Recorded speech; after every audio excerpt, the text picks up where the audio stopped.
এক্ষেত্রে আমাদের সাংবাদিকদের মধ্যে থেকে কেউ কেউ প্রাইভেটলি মানে যখন আমার আলাপ আলোচনা হতো তখন তারা বলতেন যে আসলে Bharat kind of security threat feel করে অন্য সরকারের সাথে, এবং আওয়ামী লীগ তার সিকিউরিটি ইস্যুসগুলো অ্যাড্রেস করেছে কি, যেখানে মানে অনুপ চেটিয়া বা এই জাতীয় যারা ছিলেন ইনসার্জেন্ট ছিলেন তাদেরকে তারা রেসিস্ট করেছেন, তাদের হাতে তুলে দিয়েছেন ইত্যাদি ইত্যাদি।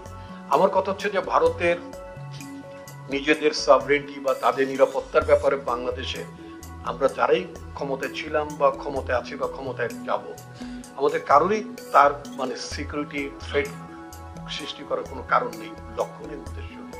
কিন্তু একটা সেম টাইম আমার তো শান্তিপূর্ণভাবে বসবাসের অধিকার আছে। আমি আমার সার্বভৌমত্ব বজায় রেখে আমার স্বাধীনতা অক্ষুণ্ণ রেখে আমি চলতে চাই।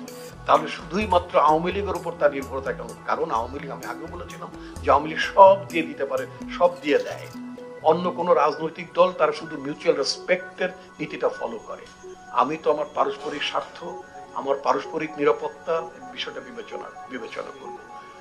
ভারতের বহুত ইন্টেলেকচুয়াল আছেন, তারা লেখালেখি করেন বিএনপিকে, আমি যেহেতু আমি একটা পার্টি রিপ্রেজেন্ট করি, আমার দল সম্পর্কে বলে যে বিএনপি ভারতের জন্য এনিমি পার্টি, বিএনপিকে তারা ট্রাস্ট করে না।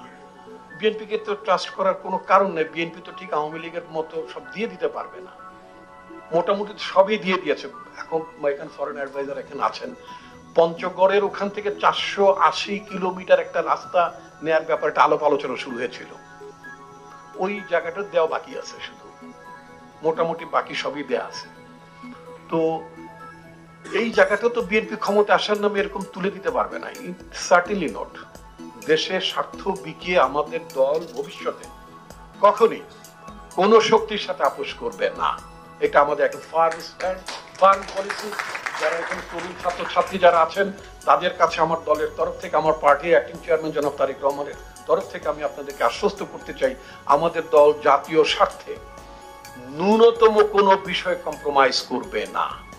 আমরা আমাদের জাতীয় স্বার্থকে আমরা অটুট রাখবো এবং আমাদের দেশের কিভাবে আমরা দেশকে আমাদের নিজেদের নিরাপত্তাকে আরো স্ট্রেনথেন করে আমরা কিভাবে প্রসপার করতে পারি সেই বিবেচনাটা রাখবো। অ্যাট দ্য সেম টাইম শুধু ভারত না, চায়না থেকে শুধু সকল রাষ্ট্রকে আমরা বলতে চাই যে মেসেজটা আমরা দিতে চাই, তাদের কারোর জন্য আমরা সিকিউরিটি থ্রেট হব না, তাদের সিকিউরিটির জন্য আমরা আদৌ থ্রেট হব না। But at the same time যদি কেউ আমাদের জন্য সিকিউরিটি থ্রেটের চিন্তা ভাবনা করে তাহলে আমরা তাদেরকে সেটা ডেটার করবো, তাদেরকে আমরা মোকাবেলা করব, তাদেরকে আমরা বাধা দেব এবং সেই তার সক্ষমতা আমরা অর্জন করবো ইনশাল্লাহ।